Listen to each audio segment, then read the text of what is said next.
Ketika Kementerian Pertahanan baru-baru ini mengajukan anggaran sejumlah 124,995 billion dolar, kita bulatkan ya, 125 billion dolar atau mendekati angka 1.700 triliun, sebuah angka yang lumayan besar yang membuat otak saya yang kecil ini menjadi hang atau loading. Sebentar, ini anggaran untuk apa ya? Beli senjata atau bikinan senjata dalam negeri nih. Grand Plan pertahanan negara arahnya bedil-bedilan atau model Tiongkok, menaklukkan negara lain tanpa bedil, pakai smart dan soft power, bukan hard power. Kita semua tahu hard power itu old mind, kuno, harus dikombinasi dengan soft dan smart power, model Tiongkok lah. Beli pejabat negara lain, kasih pocket money, kasih pinjaman lunak, dibangunkan apapun yang sifatnya jangka panjang dan seakan penting di negara tersebut. Misalnya nih ya, negara tetangga kita banyak tuh pejabatnya yang kena strategi smart powernya Tiongkok. Rakyatnya kemudian dinina-bobokkan dengan narasi. Dan untuk negara kita yang pejabatnya NKRI garis lucu semua, hanya ketawain negara tetangga itu. Seru ngelihatnya.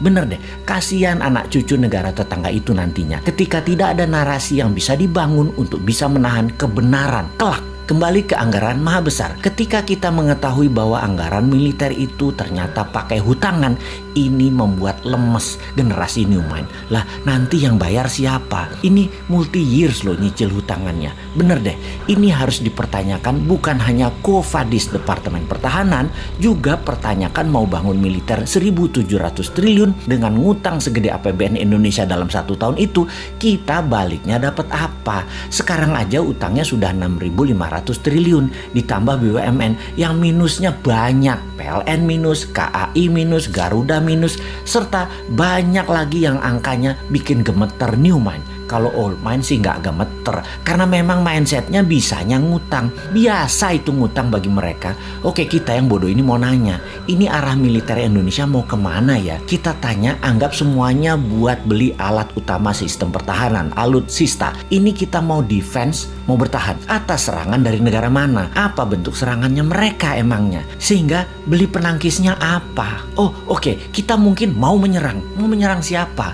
Wilayah mana yang mau diserang? Yang mau ditaklukkan? Papua Nugini, Pasifik Selatan, Australia, atau Malaysia, atau kemana? Tiongkok mungkin kita mau taklukkan. Pakai apa penaklukannya? Apa yang didapat dari serangan keluar tersebut? Misalnya mau menaklukkan Tiongkok, kita mau ambil hartanya Tiongkok, mau ambil cewek Tiongkok, atau mau ambil Malaysia supaya kontrol Selat Malaka 100%. Mau kemana kira-kira bos?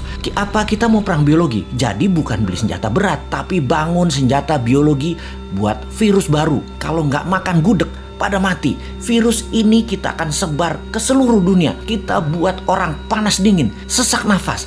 Tapi begitu makan gudeg, sembuh. Kita siapkan gudegnya. Agen-agen di seluruh dunia, negaranya kita kendalikan. BPOM di negara lain kita mainkan agar gudeg lulus BPOM mereka. Dan makanan lain yang mirip-mirip gudeg gak dapat izin BPOM di negara lain tersebut. Kemudian kita sebar lagi virus lainnya lagi, yang obat penangkalnya rawon. Kemudian virus yang obat penangkalnya empek-empek, nasi padang, dan lain sebagainya. Nah, kalau perangnya begini saya dukung dah. Atau kita beli HARPS. Kita ubah cuaca, kita bikin Papua ada salju agar Indonesia ada 4 musim di Indonesia bagian timur. Di Maluku, Nusa Tenggara, Papua ada salju. Bayangkan di Maluku dan Nusa Tenggara ada salju, ada pantai.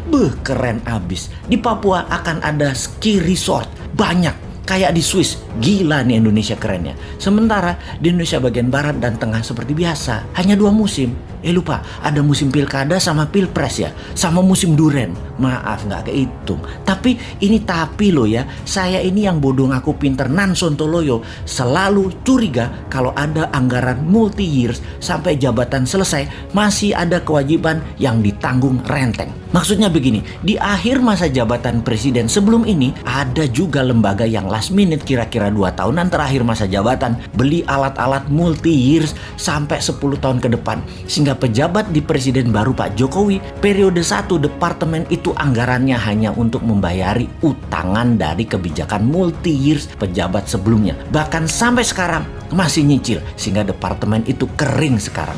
Ini ngebayang aja, kalau kita beli barang dari luar negeri, komisinya di luar negeri loh ya. Komisi selalu didapat dari penjual kan, dan jarang loh penjual nggak ngasih uang tali kasih, itu jarang. Jadi si pejabat periode lalu beli-beli dalam jumlah besar, komisinya di muka dong ya, gede banget dong komisinya karena dealsnya multi years. Lumayan, namanya juga udah akhir masa jabatan. Mulai paham kenapa si Sontoloyo ini berkerut kening urusan anggaran besar multi years yang ditanggung renteng sampai pejabat berikut-berikutnya. Ya, mudah-mudahan analisa si Bosman ini salah lagi. Karena kayaknya amanah kok pejabatnya. Calon presiden kemudian kok.